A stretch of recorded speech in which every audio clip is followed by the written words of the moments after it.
अंततः पकड़ ही लिया ऐरावत ने उस उद्दंडी बालक को। अब देखता हूँ इस वानर बालक को, यह अबोध है या उद्दंडी।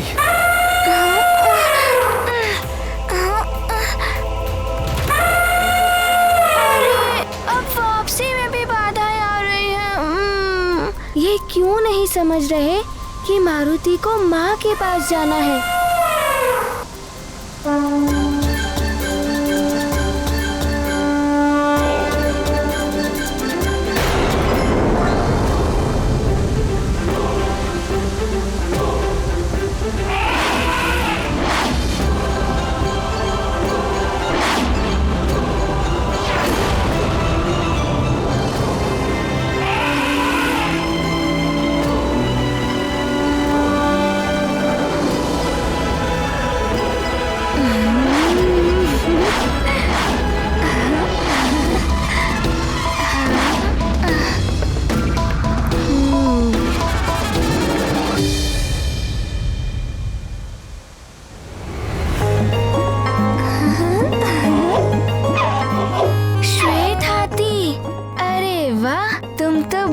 सुंदर और मनमोहक हो।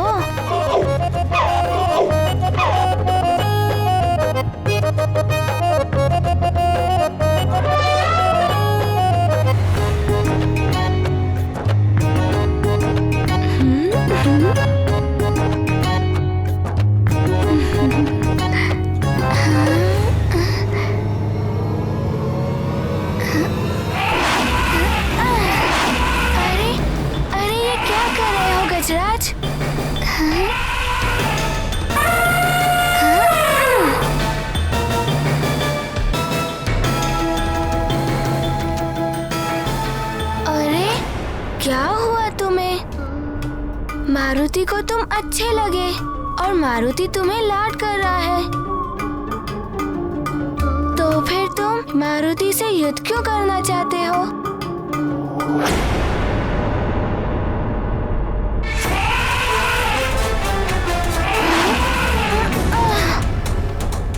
अरे फिर से?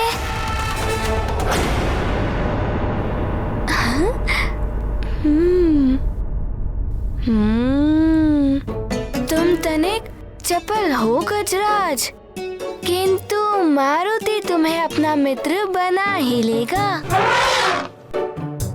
और तुम्हें सुमेरु ले जाएगा। माँ भी तुम्हें देखकर प्रसन्न हो जाएंगी। ये मारुति की ओर से उनके लिए आकाश से लाया हुआ उपहार होगा।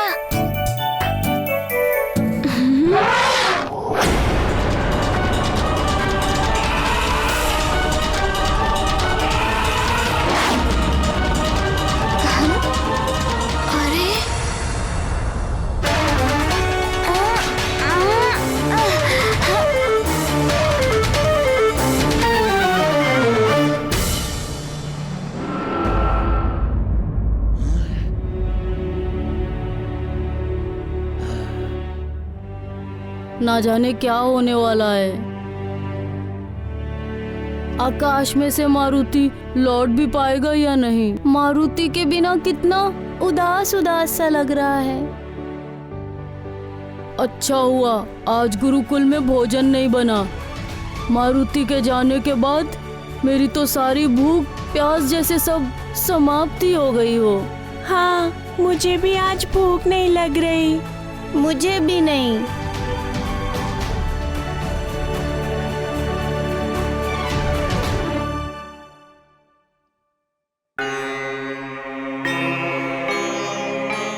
प्रणाम गुरुदेव। आयुष्मान भव वत्स। तुम सब यहाँ?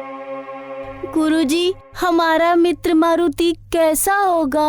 केवल तुम सब ही नहीं, महाराज, महारानी और समूचा राज्य उदास है मारुति के बिना।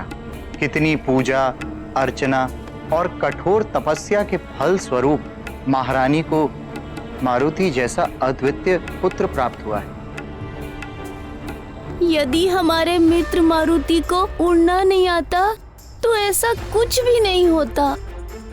उसे कहीं कुछ हो गया तो? ऐसा नहीं कहते पुत्र। शुभ शुभ बोलो। शुभ विचार रखने से शुभ संदेश आते हैं। मारुति का अहित होना सरल नहीं है। भगवान शिव की बड़ी कृपा है उन पर। भगवान भोलेनाथ का सदैव वर्धस्त है उन पर। हम मारुति की सुरक्षा के लिए प्रार्थना करेंगे। आप सब भी प्रार्थना करें कि वो सकुशल वापस आ जाए। जी गुरुदेव। कल्याण। तो भोलेनाथ का वरदहस्त इस वानर बालक के सिर पर। बलबला बलबल, यह सूचना तो लंकेश के काम की है। बलबला बलबल। अब देखता हूँ ऐरावत से कैसे मुक्त होते हो तुम। ओहो, तुम कुछ अधिक ही चपल हो गजराज।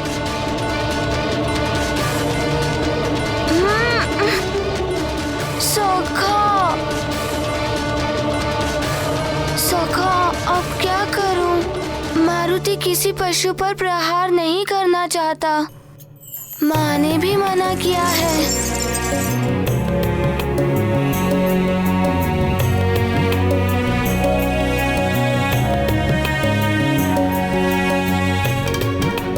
यदि मैं स्वयं को छुड़ाने के लिए अपनी शक्ति का प्रयोग करूंगा तो इतने अच्छे से गजराज की ये सुंदर और लंबी सूंड को क्षति पहुंच सकती है। अब क्या करूं सखा? मारुति ऐसा कदापि नहीं कर सकता।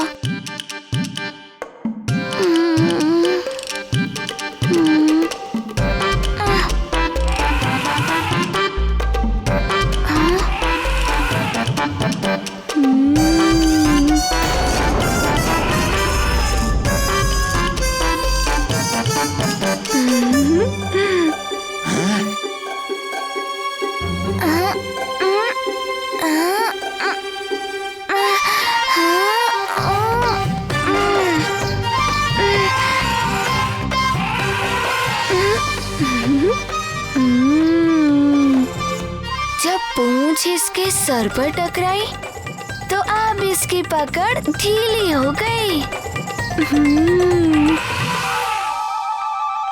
चलो सखा, कुछ क्रीड़ा हो जाए इस मनमोहक गजराज के साथ।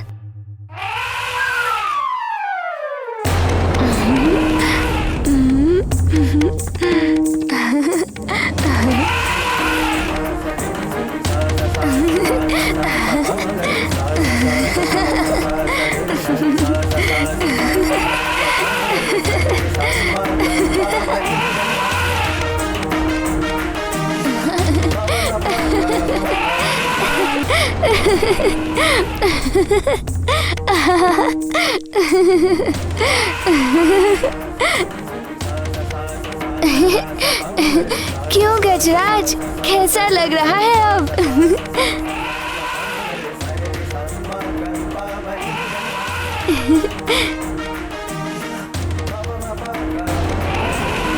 मारुति छूट भी गया और इस सुंदर से हाथी को कोई पीड़ा भी नहीं हुई। धन्यवाद सखा।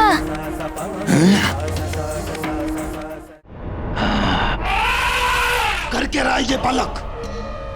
इसे रोकना होगा। मुझे तो लगता है देवराज ये ऐरावत को ही अपने वश में कर लेगा। यदि आपसे आपका वाहन ही छिन गया तो आप हास्य के पात्र बन जाएंगे। मुझे क्यों देख रहे हैं इस तरह? चाहिए अपने ऐरावत को बचाइए, मुक्त कराइए उसे। राहु ही है अहंकार, सारे जगत का मूल विकार।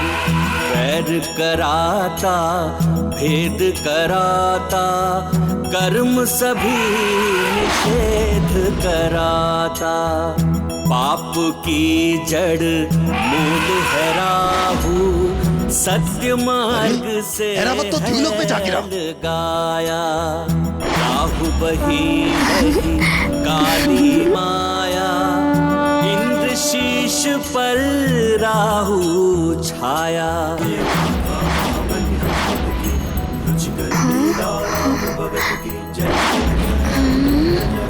जय जय जय महाबली हनुमान, जय जय जय रघुनंदन राम, जय जय जय महाबली हनुमान।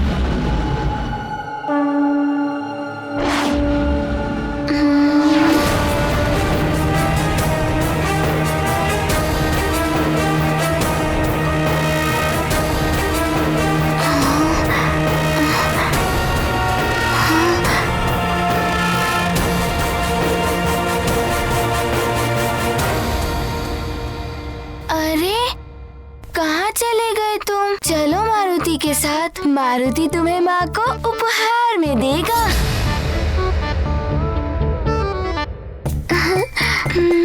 कहाँ गए तुम? चलो।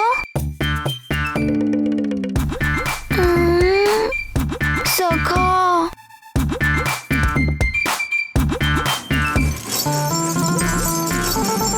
सखा, उसे यहाँ छोड़ना उचित नहीं है।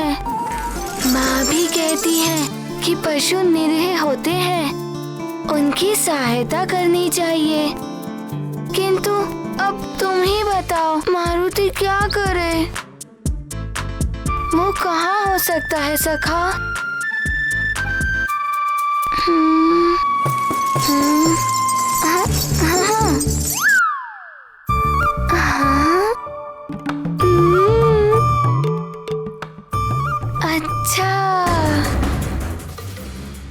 इस बालक को तो सबक सिखाना ही पड़ेगा। प्रणाम गुरुदेव। क्या हुआ? कोई विशेष बात? गुरुदेव, बहुत ही अशुभ समाचार आया है सुमेरु से। युवराज मारुति सूर्य देव को आकाश फल समझकर उसे खाने के लिए उड़ गए हैं।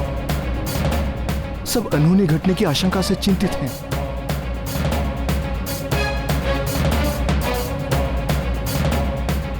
गुरुदेव, आश्चर्य है, इतनी बड़ी घटना घटित हुई है, सब युवराज की सुरक्षा के लिए चिंतित हैं, किंतु आप। असाधारण घटनाएं असाधारण परिवर्तन के लिए ही होती हैं।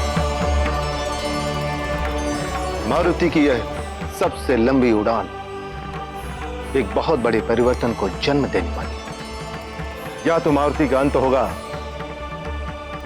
या मारुति सदैव के लिए अजय हो जाएगा। ये क्या कह रहे हैं गुरुदेव? युवराज का अंत? हमें मारुति की सुरक्षा के लिए यज्ञ करना होगा। अति शीघ्र व्यवस्था करें। अवश्य गुरुदेव, अवश्य गुरुदेव।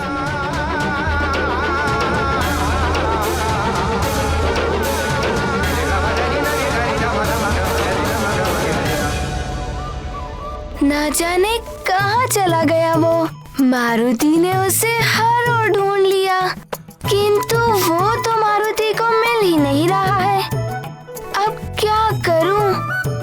कितनी देर उसे ढूंढता रहूं? चलो अब हम भी चलते हैं।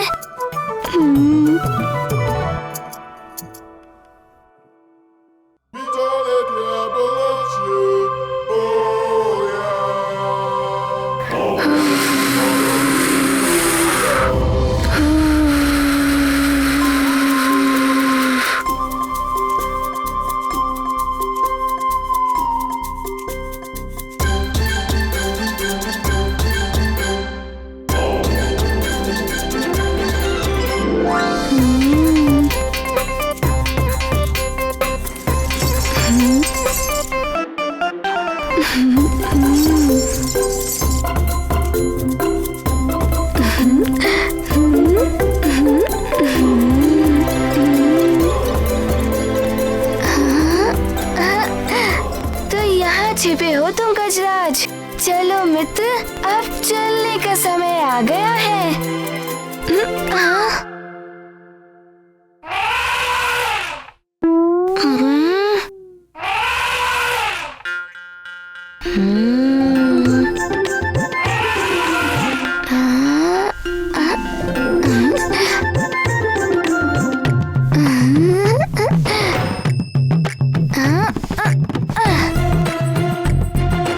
चलो। अरे चलो।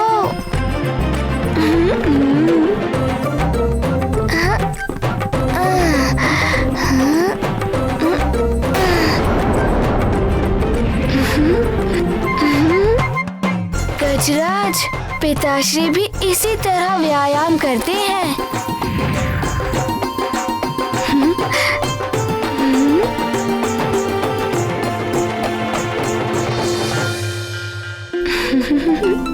देवराज इंद्र, आपका ऐरावत तो गया। एक छोटे से बालक ने आपका ऐरावत छीन लिया आपसे। वो आपके ऐरावत के साथ क्रीड़ाएं कर रहा है। आपके जग प्रसिद्ध वाहन की ये दशा।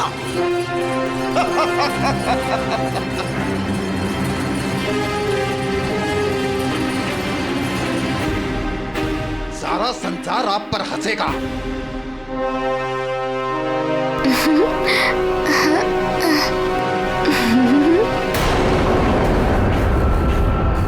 ये सब देखकर कौन आपको देवराज पद पर स्वीकार करेगा? आपका तो सिंहासन भी छिन जाएगा देवराज इंद्र। और वैसे भी इस बालक के हाथों हास्य का पात्र बनने के पश्चात आप देवराज पद पर बने रहने का नैतिक अधिकार भी खो चुके हैं। वो बालक निरंतर उद्दंडता किए जा रहा है और फिर भी आप उससे बात करेंगे? इतना सब होने के पश्चात भी आप मातृ से देख रहे हैं कि उद्दंडी बालक है। आप इससे बात मत कीजिए। अस्त्र उठाइए, दंड दीजिए इस बालक को, दंड दीजिए।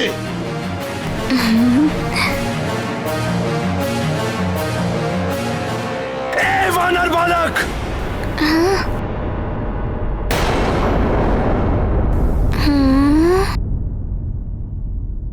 छोड़ दो ऐरावत को।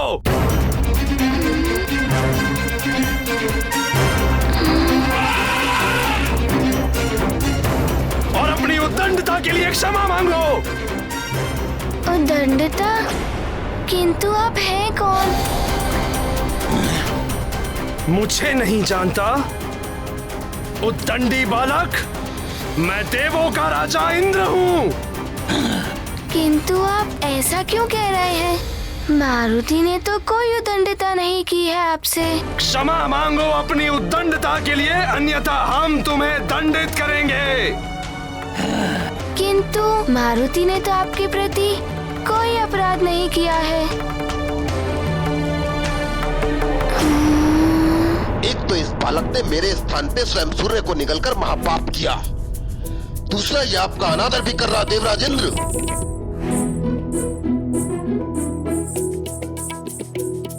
अच्छा, आप इस गजराज के कारण ऐसा कह रहे हैं। ले जाइए, ले जाइए। मारुति को तो अपनी माँ के पास जाना है। बिना क्षमा मांगे तुम यहाँ से नहीं जा सकते।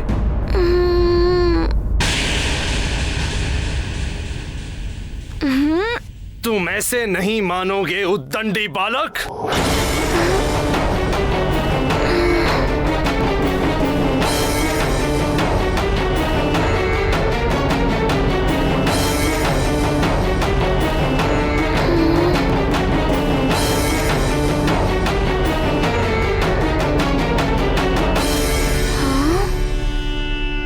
ये मेरा सूत्रास्त्र तुम्हें बांध लाएगा यहाँ।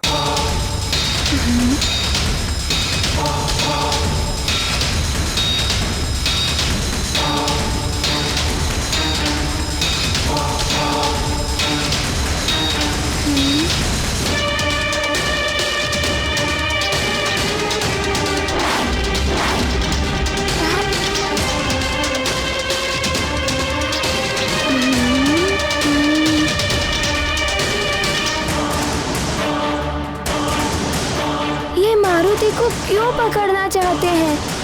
मारुति को तो माँ के पास जाना है। अब तो तुम्हें मुझसे क्षमा मांगनी ही होगी वानर बालक।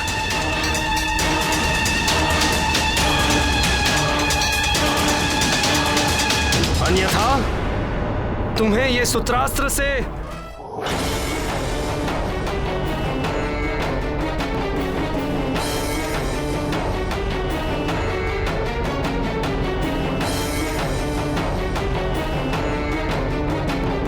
देखा देवराज, कितना चतुर बालक है ये।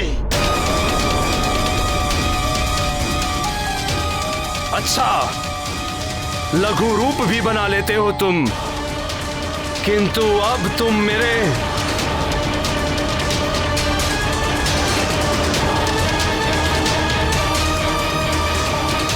संघात अस्त्र से नहीं बच पाओगे। मेरा ये मूर्छास्त्र तुम्हें अचेत कर देगा।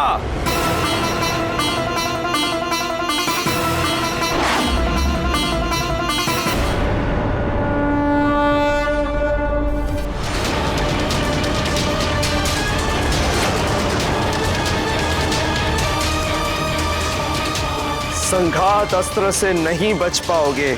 मेरा ये मूर्छास्त्र तुम्हें अचेत कर देगा। संघात अस्त्र प्रकट हो।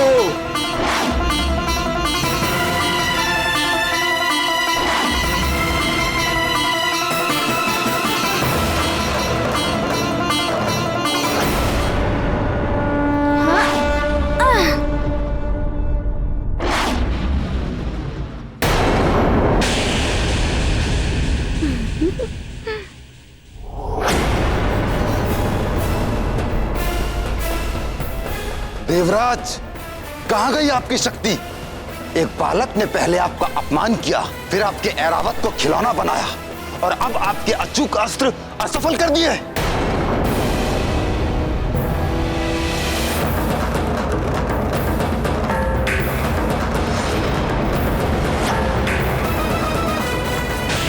वेताग्री प्रकट हो।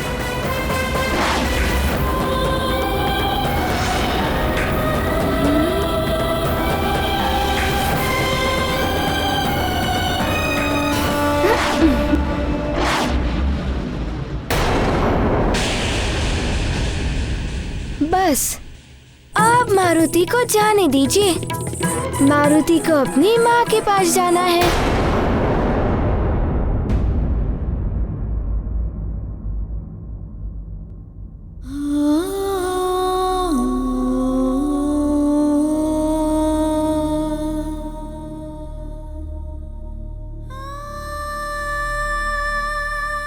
मारुति के सारे खिलौने इकट्ठा करके रखती हूँ ताकि जब वो आए उसे ढूंढना ना पड़े।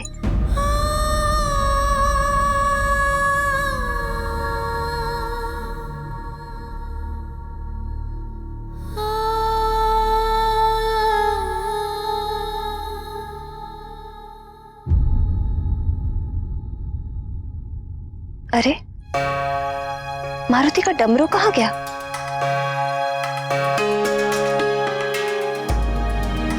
दिखाई नहीं दे रहा।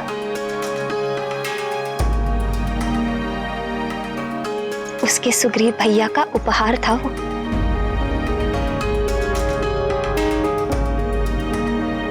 न जाने कहां गया।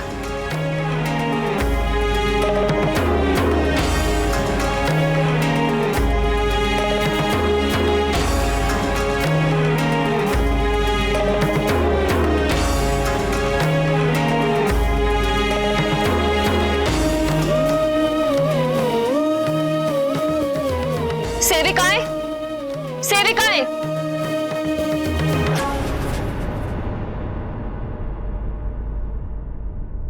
तुम में से किसी ने मारुति का डमरू देखा है? नहीं महारानी जी, मैंने भी नहीं देखा। मुझे भी नहीं पता। तुम सब किसी काम की नहीं हो। मारुति की वस्तुओं तक का ध्यान नहीं रख सकती। जब वो आएगा और खिलौने मांगेगा तो क्या कहोगी? पता नहीं, न जाने कहां है। जाओ ढूंढो। जी महारानी जी।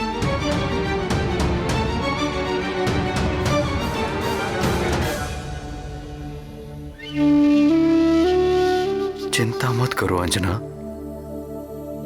मिल जाएगा डमरू, मैं ढूंढूंगा। आप तो कुछ मत कहिए। पहले भी आप सबकी बात सुनकर मैंने बहुत बड़ी भूल की थी। उसी भूल का परिणाम है कि मेरे मारुति के साथ ये सब हो रहा है। मैं दोषी हूं इस सब की। ना मैं अपनी मारुति को अपनी आंखों से दूर करती, ना आज वो इस संकट में पड़।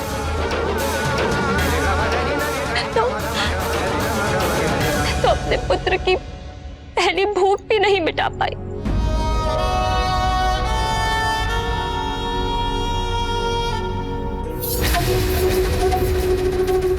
हाँ, भूख। मारुति जब सुबह उठा होगा, उसे तीव्र भूख लगी होगी। हे ईश्वर,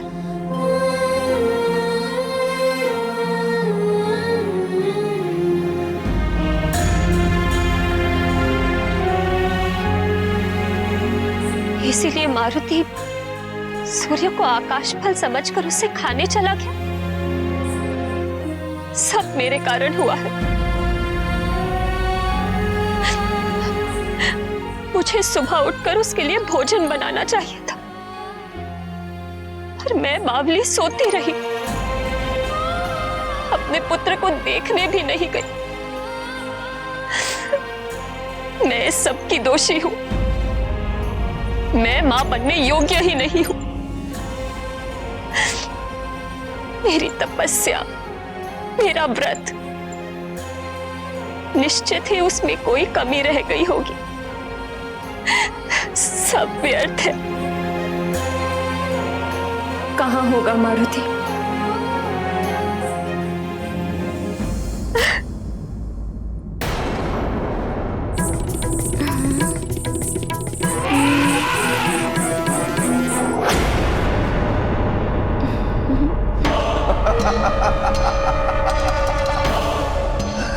देवराज, आप तो एक छोटे से बालक को भी वश में नहीं कर पा रहे हैं। छोड़ दीजिए इस बालक को और छोड़ दीजिए स्वर्ग के सिंहासन को भी। एक छोटे से बालक से भी जो परास्त हो जाए, उसे स्वर्ग के सिंहासन पर बैठना कदापि शोभा नहीं देगा। अरे धिक्कार है आपकी वीरता पर। क्या मुख लेकर लौटेंगे आप स्वर्ग लोग? राहु!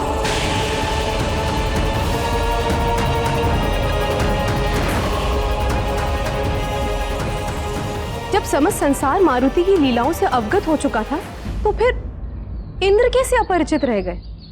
प्रिय, सत्ता और शक्ति का अभिमान आंखें रहते हुए भी अंधा बना देता है, और उस पर यदि कोई मति को भ्रष्ट करने वाला भी आ जाए, फिर तो नेत्र वही देखते हैं जो मति भ्रष्ट करने वाला दिखाता है।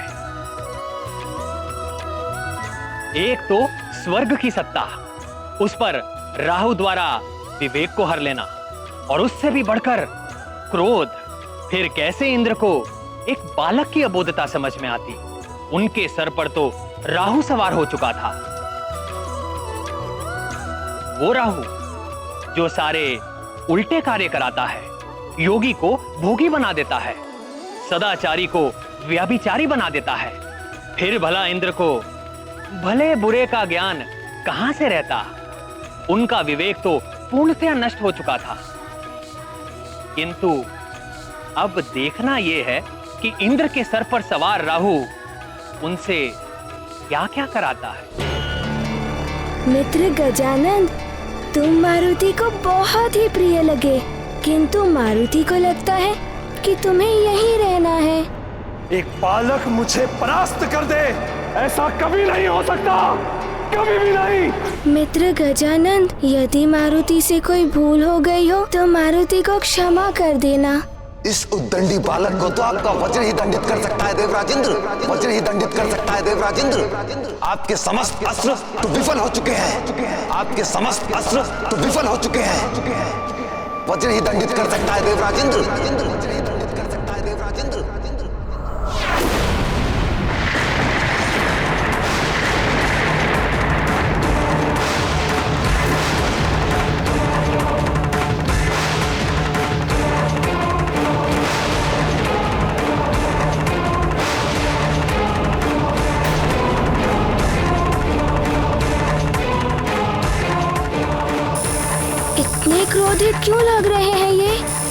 मारुति ने तो कोई अपराध भी नहीं किया, उसे तो अपनी माँ के पास जाना है।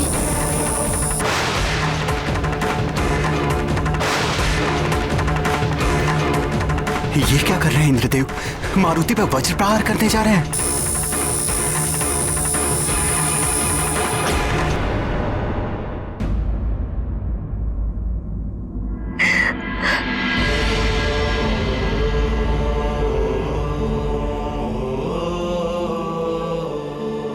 अंजना, अंजना संभालो अपने आप को।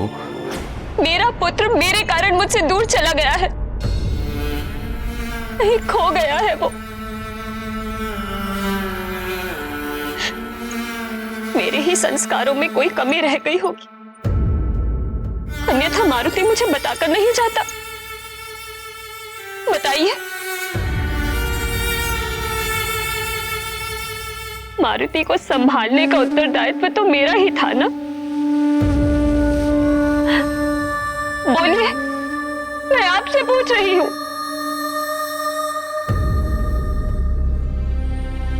महारानी जी, ये रहा युवराज का डमरू, शिवालय में रखा था।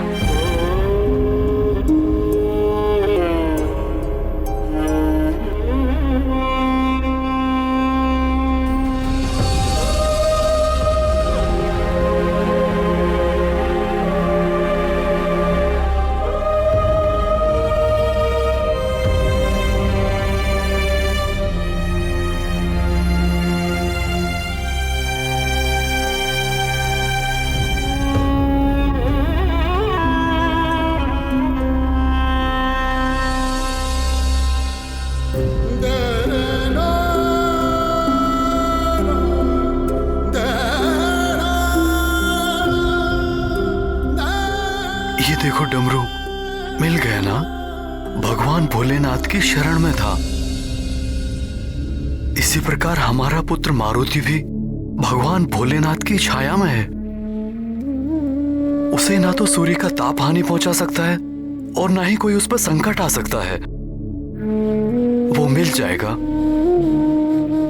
हमारा पुत्र सकुशल वापस आ जाएगा। वो कहीं खोया नहीं है।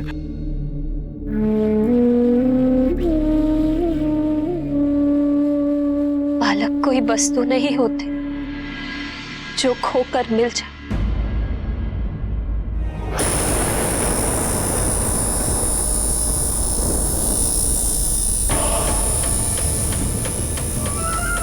आपके अपमान का प्रतिशोध आपका ये वज्र लेगा देवराज इंद्र।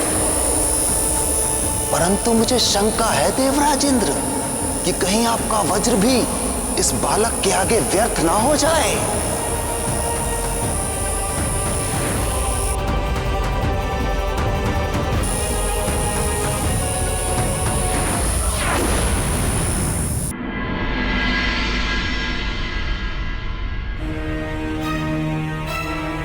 मारुति, मारुति! ईश्वर का आशीर्वाद भी तभी काम आता है जब आप उनका मान रखते हुए स्वयं भी सजग रहे। जो स्वयं असावधान रहे उसे कोई भी आशीर्वाद नहीं बचा सकता। आंधी से जैसे दिए की रक्षा करते हैं, वैसे ही नन्हे बालक को संभाल कर रखना चाहिए। अपने आंचल में सहेज कर रखने वाले कोमल पुष्प होते हैं बालक।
मारुति को तो सूर्यदेव के मार्ग में ही होना चाहिए था।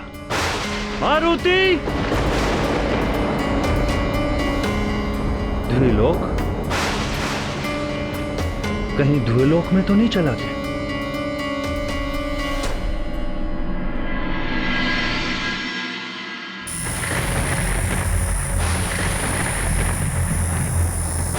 चलाइए वज्र देव, चलाइए वज्र, अन्यथा ये सारा संसार आप पर हंसेगा, आपका सिंहासन भी संकट में पड़ जाएगा। प्रहार कीजिए वज्र से, क्रूर प्रहार।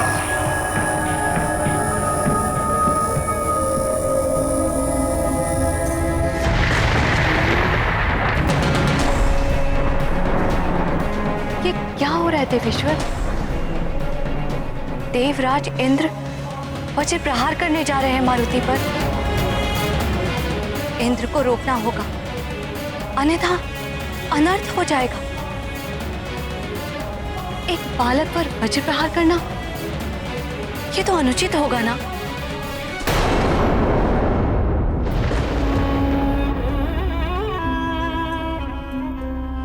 अंजना, भगवान भोलेनाथ पे भरोसा रखो, कुछ नहीं होगा हमारे पुत्र मारुति को। वो सकुशल वापस लौट आएगा।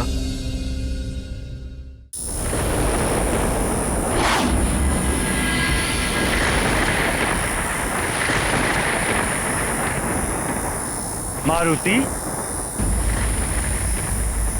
उद्दंडी बालक, तुमने सृष्टि के नियम तोड़े और मुझ देवराज इंद्र का अपमान किया। इस उद्दंडता का दंड मैं तुम्हें दे रहा हूं। तुम्हें अपनी मां के पास जाना है ना? मैं भेजता हूं, जाओ अपनी मां के पास। रुकिए इंद्रदेव!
क्या हुआ प्रिय?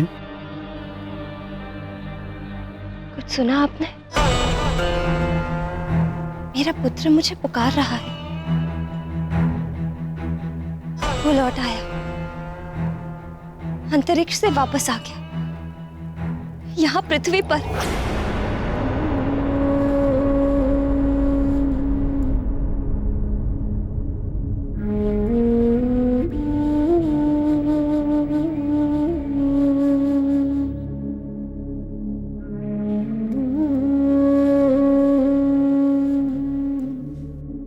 शांत हो जाओ प्रिय, शांत।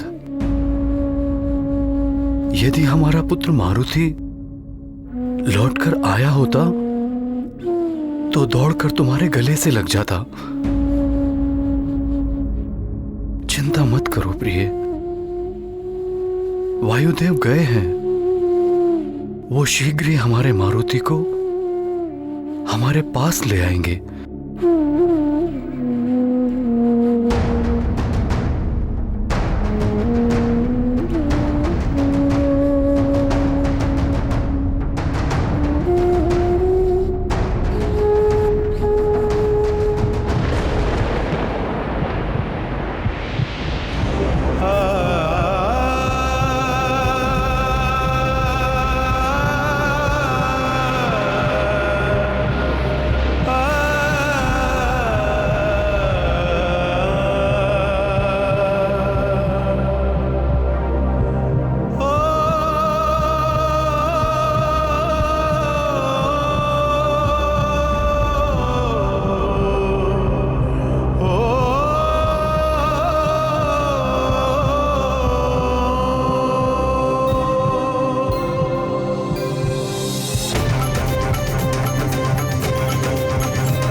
मारुति,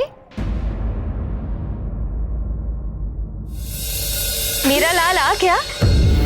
यहाँ है मारुति माँ। मारुति, माँ। मारुति, माँ। मारुति, कहाँ गया? अभी तो सुना था, पुकार रहा था मुझे। अच्छा, छुप गया है कहीं नटखट। अपनी माँ को सता रहा है।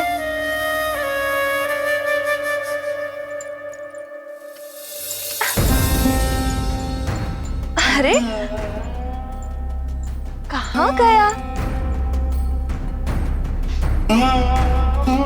अब बस भी करो पुत्र। मारुति,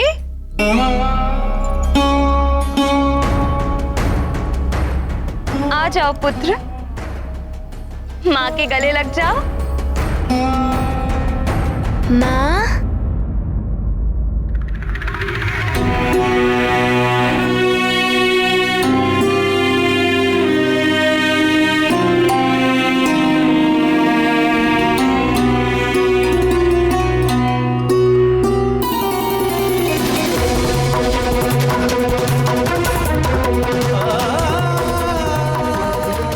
माँ। 啊 माँ। 啊 माँ। 啊 माँ। 啊 माँ। माँ।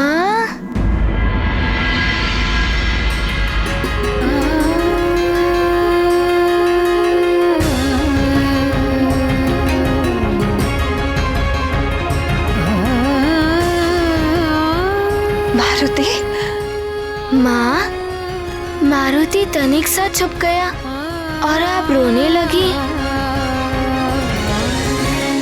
किंतु मारुति तो आपके पास ही है, आप रोइएगा मत। मारुति को क्षमा कर दीजिए माँ। मारुति चला गया था, किंतु मारुति ना होकर भी सदैव आपके साथ रहेगा।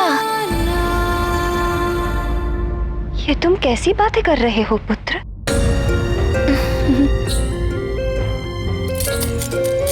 आओ, माँ के पास आओ। माँ तुम्हें सीने से लगाने के लिए तरस रही है। आओ पुत्र।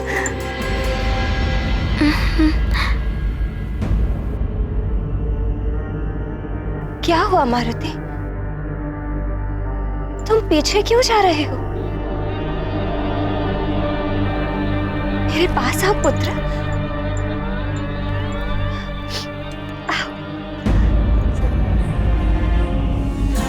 माँ, मारुति तो आपके पास ही है, आपके हृदय में।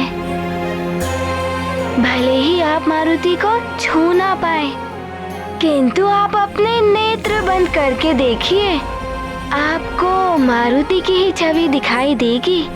मारुति ही दिखाई देगा। तुम बार बार ऐसा क्यों कह रहे हो पुत्र? तो दौड़कर मेरे सीने से लिपट जाते थे, फिर आज पीछे क्यों जा रहे हो? मारुति, अपना हाथ दो मुझे।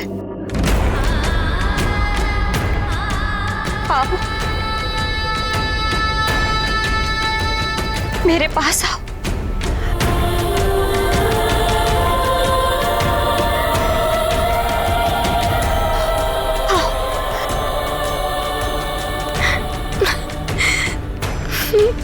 किंतु कैसे आए मारुति आपके पास माँ? मारुति तो आपसे बहुत दूर चला गया है।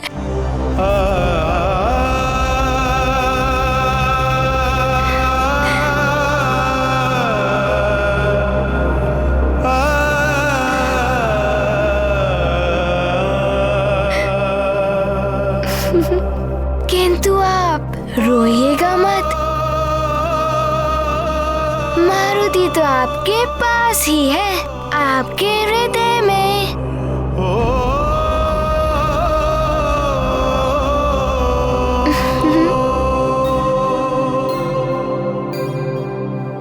बस बहुत हो गया। अब मैं तुम्हें पकड़कर अपने आंचल में छुपा लूंगी, कहीं नहीं जाने दूंगी तुम्हें।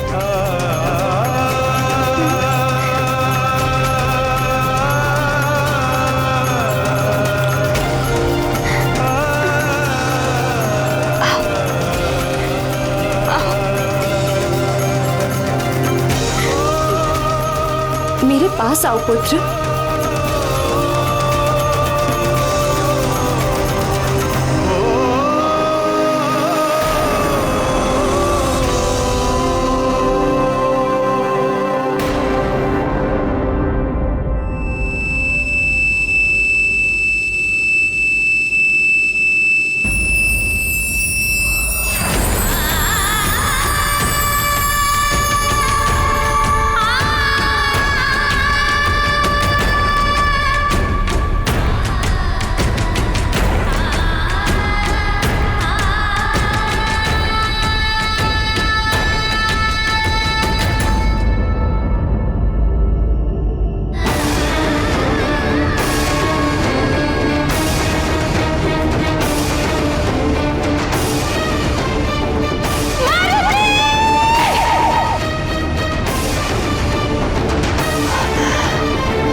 देवी अंजना के हृदय पर जो बीत रही होगी उसका आभास है मुझे।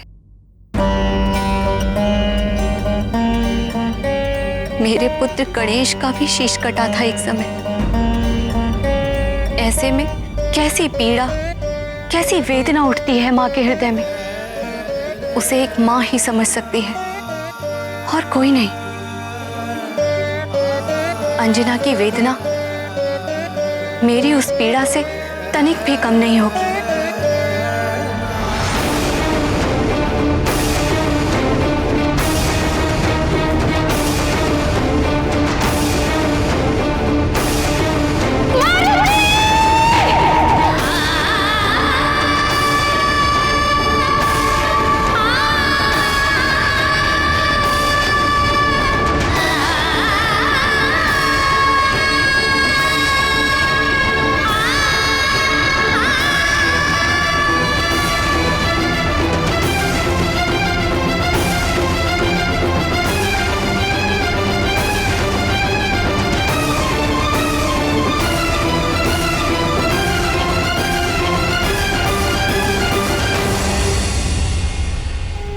अनर्थ हो गया जगत पालक। पद के मद में चूर होकर इंद्रदेव ने अन्याय किया है। एक बालक पर वज्र का प्रहार, ये तो देवराज के योग्य है ही नहीं। एक अबोध बालक की शिशु लीला को ना समझकर उसे इतना कठोर दंड। श्री हरि, इंद्र ने तो संसार की संपूर्ण मातृत्व शक्ति पर आघात किया है। आपका कथन सत्य है प्रिय। वज्र का एक बालक पर प्रहार, ये तो मद की पराकाष्ठा है। किंतु इंद्र ने तो अपने कर्तव्य का निर्वाह किया है। सृष्टि के सभी तत्व सुचारू रूप से अपने अपने नियम के अनुसार कार्य करें, इसका उत्तरदायित्व तो इंद्र का ही है प्रिय। सृष्टि के नए नियंता और संचालक होने के बाद इंद्र का ये सबसे अनुपम कार्य है।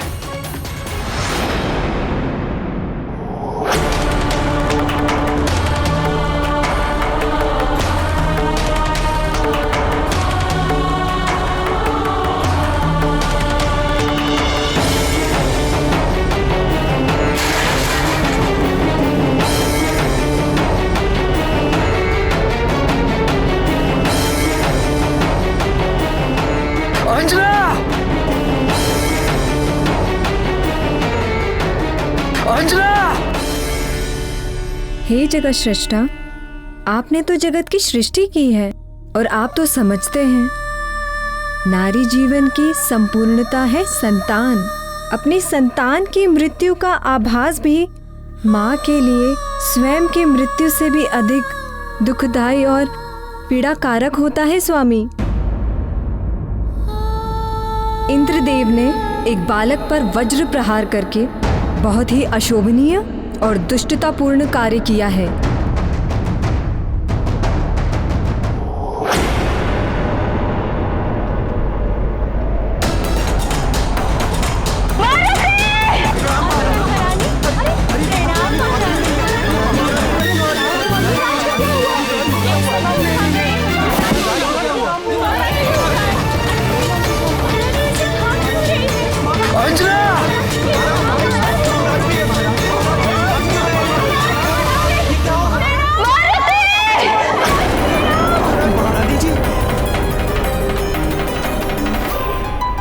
रानी माँ, अंजना! महारानी जी, तो रुक जाइए। कुछ तो हुआ है, अन्यथा ऐसे सब दौड़कर नहीं जाते। वो क्या है? कहाँ? कहाँ? उस पर्वत की ओर, आकाश से जो नीचे आ रहा है।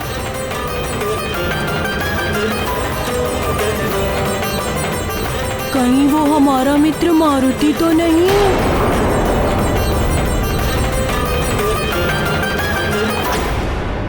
बड़ा बड़बड़ मारुति, वही वानर बालक। क्या वो मर गया?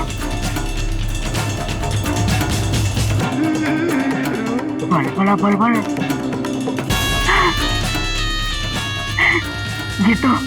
ये तो लंकेश के लिए बहुत ही बड़ा और सुखद समाचार है। बल बला बल बल, लंकेश अति प्रसन्न होंगे यह सुनकर कि वो वानर बालक मारा गया। बल बला बल बल।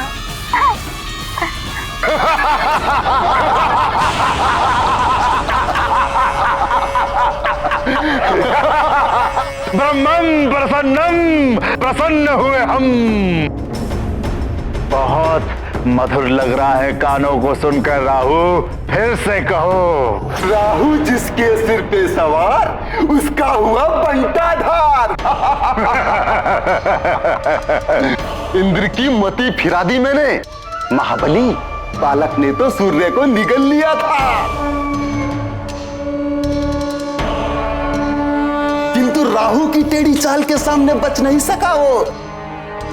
मैंने इंद्र को देवासुर संग्राम का भय दिखाया, उसको भड़काया कि उस तुच्छ बालक ने उसका अपमान किया है। बस फिर क्या था, उस अभिमानी इंद्र के अंदर तो अहंकार की अग्नि वैसे भी जलती रहती है। उसमें मैंने बहुत सारा घृत उड़ेल दिया, घृत। इस उद्दंडी बालक को तो आपका वज्र ही दंडित कर सकता है देवराज इंद्र, वज्र ही दंडित कर सकता है देवराज इंद्र।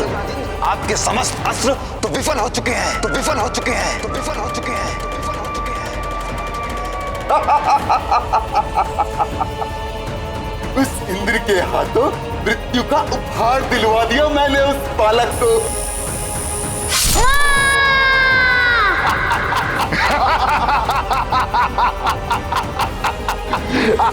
ब्रह्मं प्रसन्नम, हे इंद्र तुझसे प्रसन्न हुए हम, पुरस्कार देंगे तुझे। आज देवराज का वज्र देवताओं के ही विरुद्ध चला।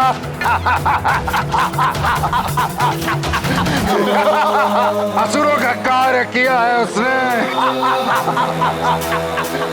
ग्रहण के समय आकर्षण कवच की सिद्धि असफल होने का क्रोध शांत हो गया। राहु अद्भुत है तेरी माया। राहु जिसके सिर पे सवार उसका हुआ बंटाधार।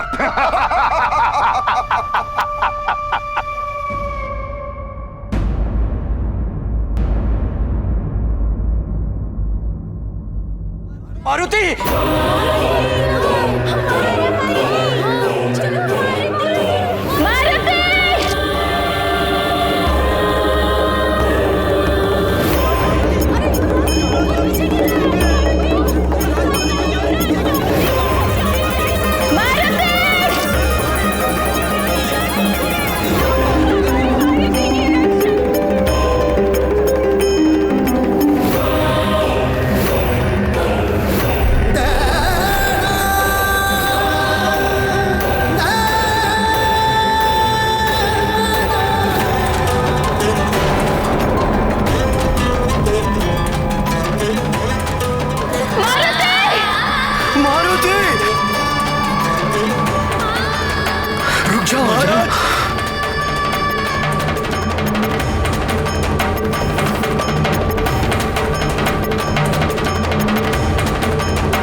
महारानी जी, उस तरफ मत जाइए महारानी जी।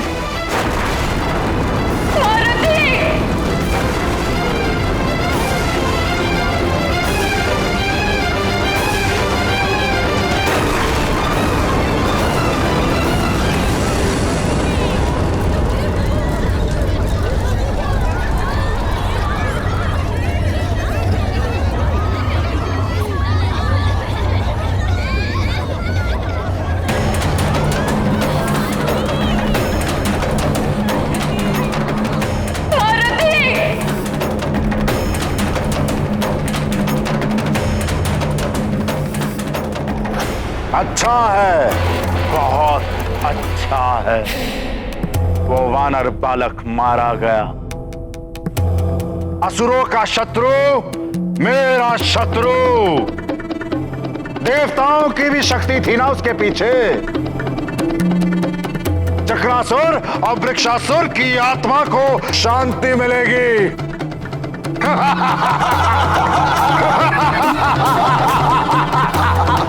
हम आनंद मनाएंगे, उत्सव करेंगे और शेष सारा जग विलाप करेगा, रोएगा।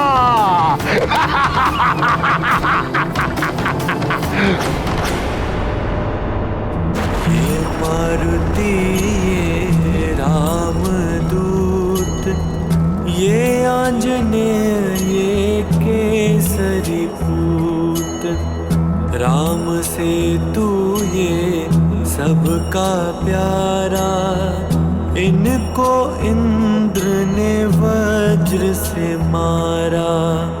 ये देखो सद्गुण का वंश, ये है महादेव का अंश, राम से तू ये सबका प्यारा, इनको इंद्र ने वज्र से मारा। ये मारुति, ये रामदूत, ये आंजनेय, ये केसरी पूत, राम से तू ये सबका प्यारा, इनको इंद्र ने वज्र से मारा। नारायण नारायण।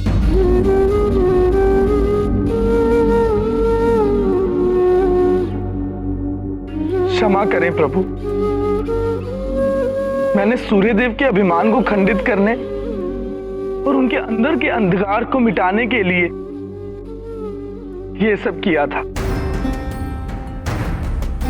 किंतु देवराज इंद्र अविवेकवश बुद्धिहीन होकर इतना बड़ा अनर्थ कर देंगे, इसकी मैंने कल्पना भी नहीं की थी।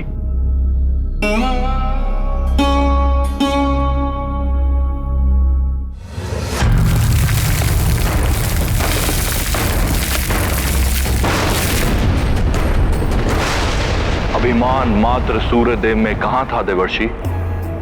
देवराज इंद्र के नेत्र तो अहंकार से अंधे हो चुके थे,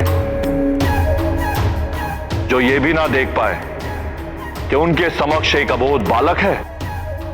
वज्र का प्रहार करते हुए उनके हाथों में कंपन तक नहीं हुआ, एक क्षण को भी नहीं सोचा देवराज इंद्र ने कि इसका परिणाम क्या होगा।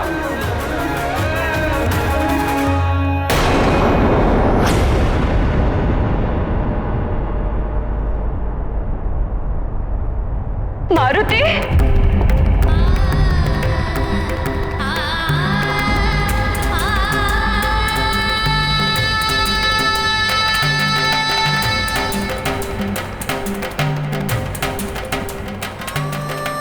ईश्वर, न जाने क्या हो गया है मेरे लाल को।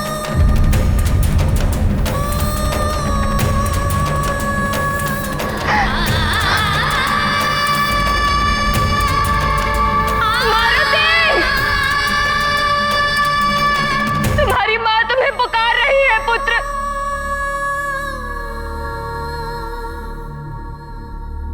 मुझसे रुष्ट हो गया पुत्र, मेरे पास क्यों नहीं आ रहे?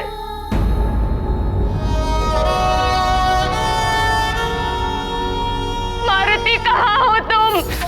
तुम्हें कुछ हो गया है क्या पुत्र?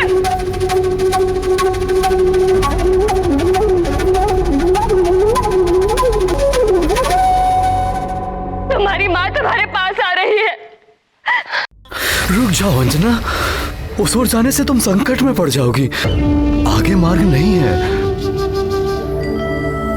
ये क्या हो रहा है? मुझे कुछ समझ नहीं आ रहा।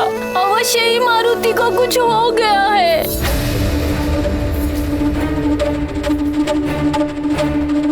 मारुति, मारुति, तुम कहाँ जाओगी? वहाँ दुर्गम घाटियां और पर्वत है वहाँ।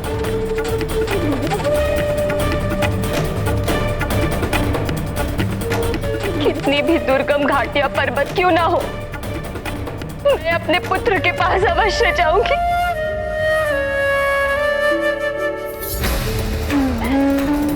जाने दीजिए मुझे, मेरा पुत्र है वहाँ।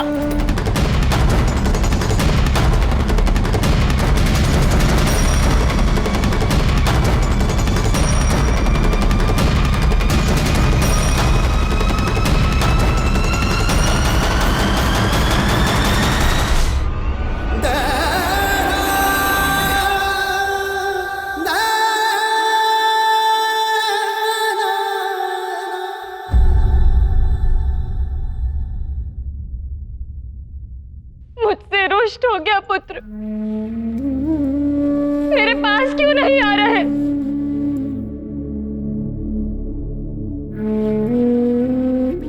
मारुति कहाँ हो तुम? तुम्हें कुछ हो गया है क्या पुत्र?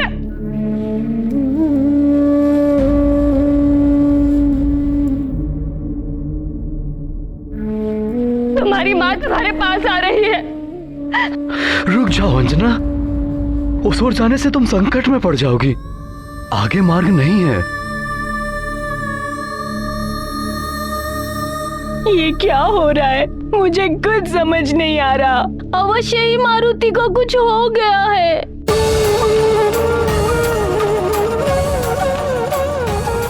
मारुति, मारुति, तुम कहाँ जाओगी? वहाँ दुर्गम घाटियां और पर्वत है वहाँ। कितनी भी दुर्गम घाटियां पर्वत क्यों ना हो, मैं अपने पुत्र के पास अवश्य जाऊंगी।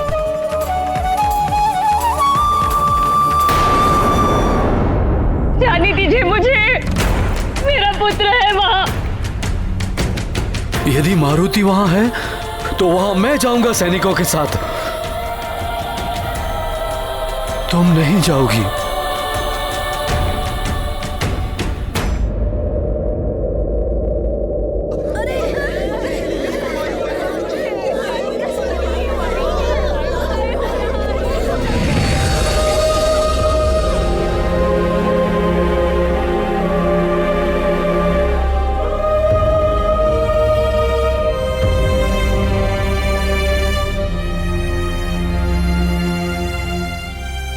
आप उस ओर मत जाइए देवी अंजना। वायुदेव, आप भी मुझे वहां जाने से रोक रहे हैं। क्या हुआ है मेरे पुत्र मारुति को? आपने तो उसकी कुशलता का उत्तरदायित्व लिया था, फिर वो वहां क्यों है? मैंने उसे उड़ते हुए नहीं, गिरते हुए देखा है।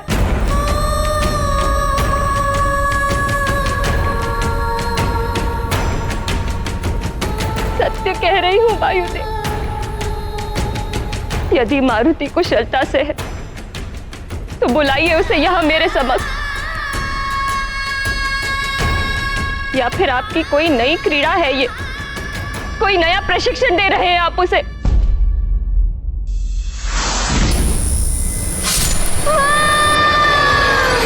कैसे बताऊं मैं? क्या बताऊं कि मारुति नहीं।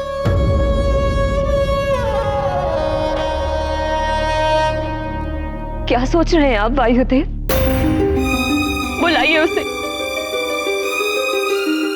तो फिर मैं उसे बुलाऊं।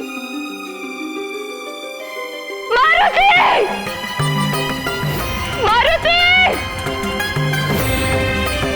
मारुति!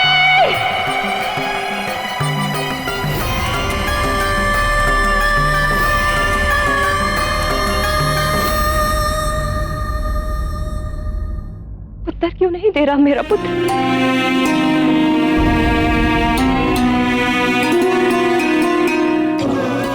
आपकी ये चुप्पी किसी अनहोनी का संकेत दे रही है। बताइए ना, क्या हुआ है मेरे पुत्र को? वो वहां कैसे गिरा? क्या हुआ है उसे? ऐसा क्या अनर्थ घटित हुआ है मेरे पुत्र के साथ जो आप मेरा सामना करने से बच रहे हैं? कुछ तो बोलिए, बोलिए वायुदेव। एक व्यथित मां से उसके पुत्र की बात मत छुपाइए, बोलिए, बताइए वायुदेव, आपको बताना ही होगा। बोलिए वायुदेव, कहाँ है मेरा पुत्र? बताइए मुझे।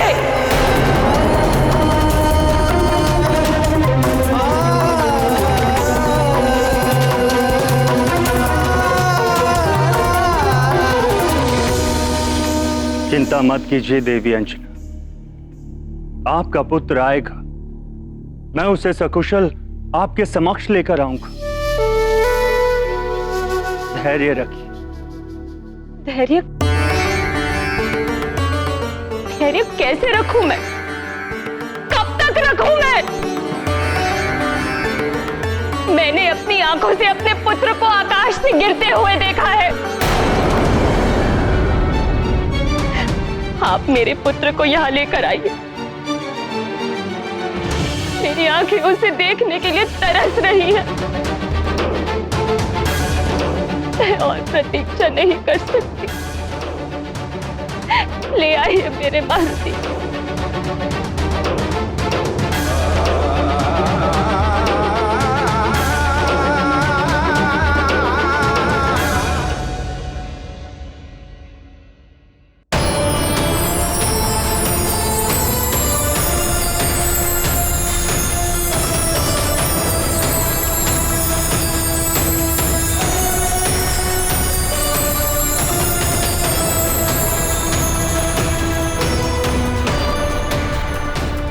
इस कमल पुष्प को आप अपने पास रखिए देवी। मैं आपके पुत्र को सकुशल आपके समक्ष लेकर आऊं।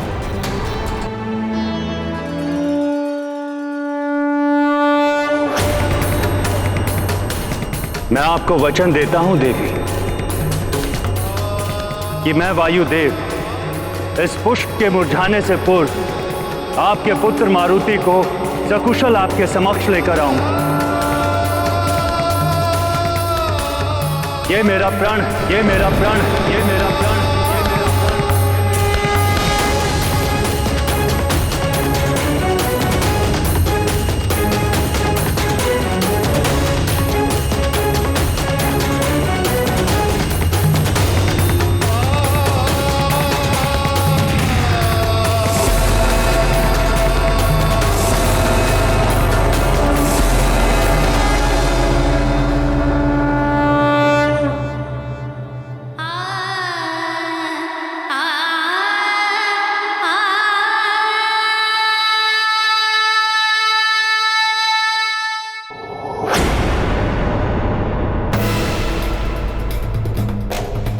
वायुदेव, ये वायुदेव क्या कर रहे हैं? किस अधिकार से वो ये वचन दे रहे हैं उस बालक की मां को कि उसके पुत्र को वो सकुशल वापस लाएंगे? वो मेरे कार्यों में हस्तक्षेप कर रहे हैं। ये अनुचित है। अनुचित कार्य तो आपने किया है देवराज इंद्र। प्रणाम देवगुरु बृहस्पति। कबोध बालक पर वज्र जैसे प्राण घातक अस्त्र से प्रहार किया आपने। आपके हाथ थरथराए नहीं ऐसा करते हुए? अबोध मत कहिए उसे देवगुरु बृहस्पति। यदि वो मुझसे क्षमा मांगता तो मैं ऐसा कभी नहीं करता, किंतु वो एक उद्दंडी बालक था। मैंने जो भी किया वो उचित था। सृष्टि के विधान और नियमों के अनुसार ही मैंने न्याय किया है। न्याय? यदि आप इसे न्याय की संज्ञा दे रहे हैं तो आपके न्याय की परिभाषा में सुधार की आवश्यकता है। न्याय अन्याय का ज्ञान है मुझे देवगुरु बृहस्पति। मैं देवों का राजा देवराज इंद्र हूं। समस्त सृष्टि और प्रकृति को विधान और नियमों के अनुसार संचालित करने का उत्तरदायित्व मेरा ही है। उस बालक ने घोर अपराध किया था। इंद्रदेव,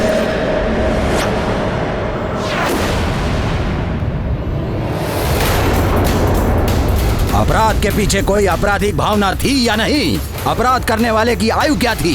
इन सब को ध्यान में रखते हुए न्यायकर्ता को दंड देना चाहिए। एक बालक ने कितना भी घोर अपराध किया हो, किंतु संसार के किसी भी विधान में एक अबोध बालक के लिए मृत्युदंड की व्यवस्था नहीं हो सकती। और यदि कोई ऐसा करता है तो वो स्वयं अपराधी माना जाएगा।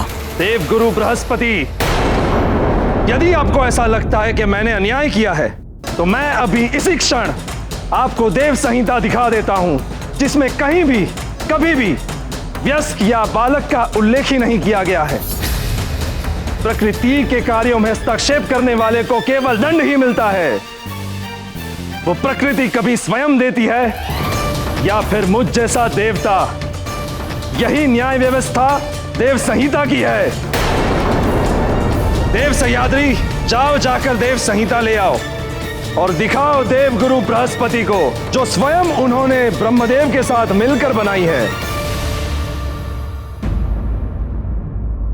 अभी प्रमाणित हो जाएगा कि मैं जो कह रहा हूं वो सत्य है या देव गुरु जो कह रहे हैं वो सत्य है। देव संहिता नियमावली का मुझे भली भांति स्मरण है देवराज इंद्र, किंतु एक ऐसा अबोध बालक जिसका जन्म ही देव कार्यों की सिद्धि के लिए हुआ था, उसका अंत करके आपने स्वयं देवों के कार्य को संपन्न करने के मार्ग में बाधा उत्पन्न कर दी है।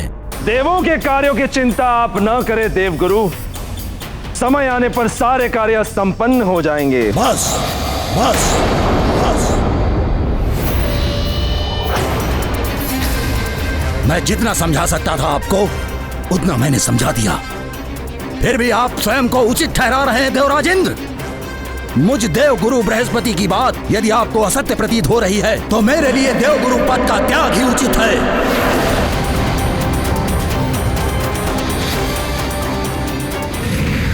हाँ? देवगुरु तो रुष्ट होके चले गए। देवगुरु ने अपने पद का त्याग कर दिया। ये सब क्या हो रहा है स्वामी? देवों के राजा होकर भी इंद्र ने ऐसा कृत्य किया और उसे उचित भी ठहराया। ये देवों के राजा होने का ही अभिमान था प्रिय, जिसने देवराज इंद्र को दृष्टिहीन बना दिया, जिसके कारण उन्हें ना तो मारुति का अबोध बालपन दिखाई दिया और ना ही एक मां की अपने पुत्र के लिए पीड़ा।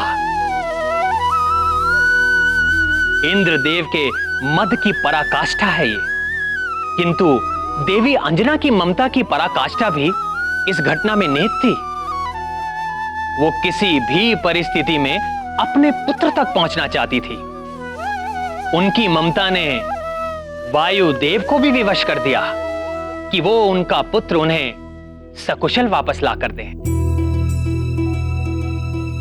उधर वायुदेव के वचन की भी पराकाष्ठा है कि यदि वो मारुति को सकुशल वापस ना ला पाए तो अपनी देह त्याग देंगे। ये तीनों पराकाष्ठाएं मारुति के जीवन को एक नया आयाम देने वाली थी।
मैंने आपसे कहा था कि मारुति को उड़ना मत सिखाइए, अबोध बालक है। आप बस मेरे पुत्र को लौटा दीजिए मेरे मारुति को। मैं सभी ग्रहों, नक्षत्रों और देवताओं को साक्षी मानकर आपको ये वचन देता हूँ कि मैं स्वयं को समाप्त करके भी आपके पुत्र मारुति को सकुशल वापस लेकर आऊंगा। यह अटल प्रतिज्ञा है मेरी।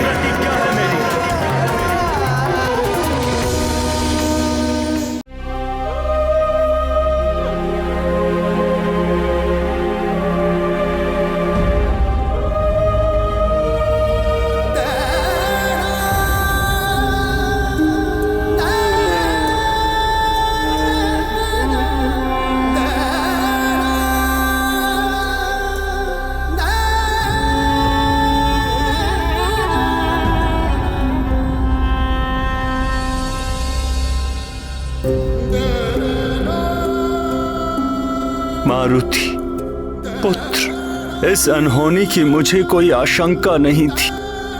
मैं जो कुछ भी कर सकता हूं अवश्य करूंगा तुम्हारे लिए।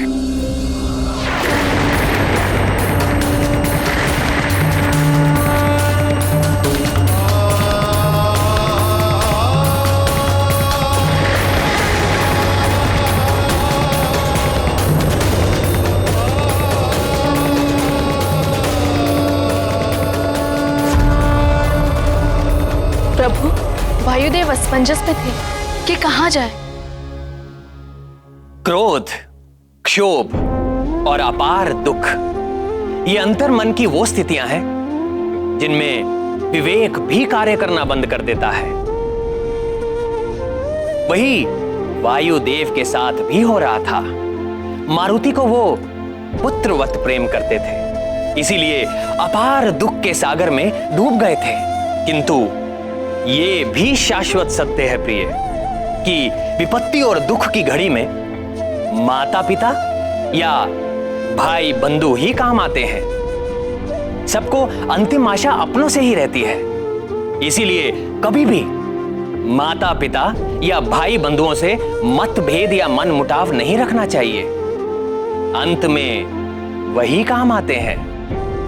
वायुदेव के यदि कोई थे इस संसार में तो वो त्रिदेव ही थे, इसीलिए वो उन्हीं की शरण में गए।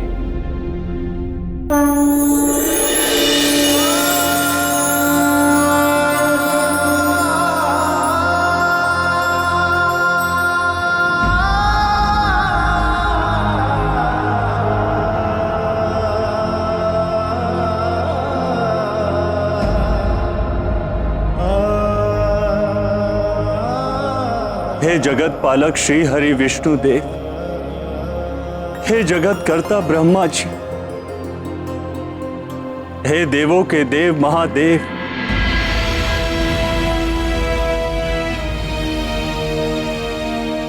अब आपके समक्ष है ये अबोध मारुति। आप त्रिदेवों से तो संसार में कुछ भी नहीं छिपा। एक अबोध बालक जो अपनी माता के नेत्रों में अश्रु देखकर उसका दुख दूर करने के लिए सूर्य लोक तक चला आया।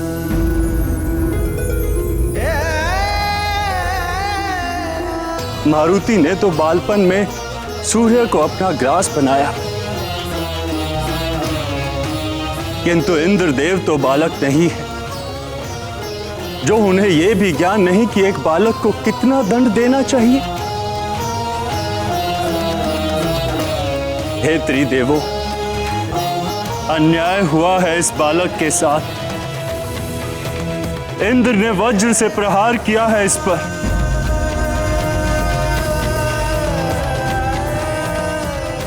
प्रश्न उस वचन का नहीं है जो मैंने देवी अंजना को दिया है, ना ही प्रश्न एक माता के विलाप का है। प्रश्न है देवराज इंद्र द्वारा किए गए इस अन्यायपूर्ण कार्य का। प्रश्न है इस अबोध बालक के जीवन का, जिसका जन्म एक महान उद्देश्य के लिए हुआ था। प्रश्न ये है कि जगत के समक्ष देवताओं के कौन से न्याय का रूप प्रस्तुत करेंगे हम। महादेव, आपका न्याय तो सर्वविदित। आपने मार्कंडे को यमराज के मृत्यु पाश से मुक्त कराके उसके जीवन की रक्षा की थी। आपने जगत के कल्याण के लिए काल को पुनः जीवन दान दिया था। जब कार्तिकेय के हाथों उसकी मृत्यु हुई थी, आप मारुति को भी जीवन दान दे दीजिए प्रभु।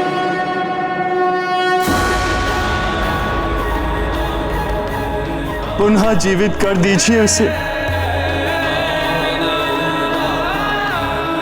जीवित कर दीजिए मेरे मारुति को।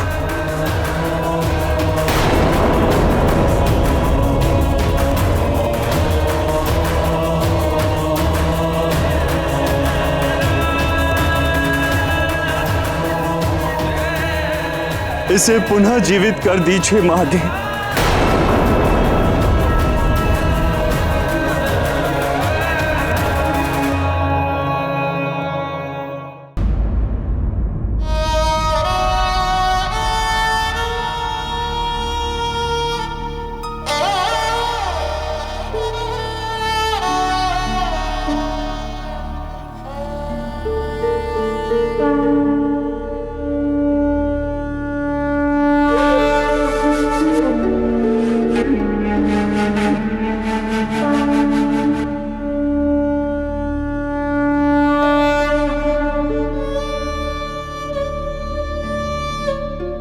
हे भोलेनाथ,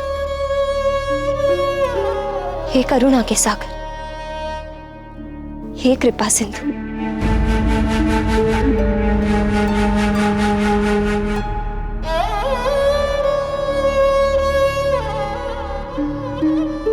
एक समय आपके कृपा प्रसाद के रूप में मारुति मेरे आंचल में आया था। आज पुनः मेरा आंचल सूना हो गया है। इसे फिर से भर दीजिए भोलेनाथ।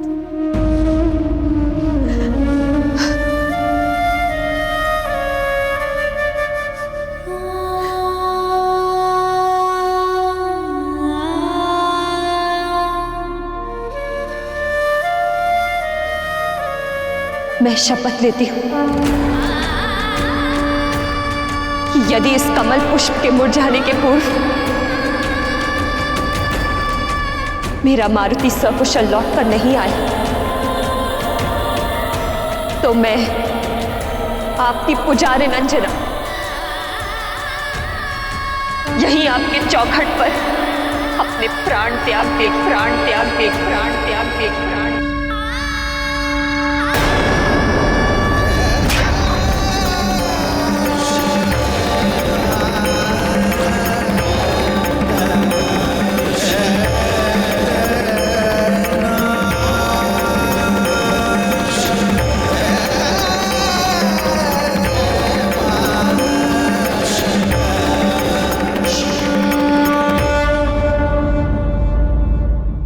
ऐसे और भी मज़ेदार वीडियो के लिए हमारे चैनल को लाइक, शेयर और सब्सक्राइब करें।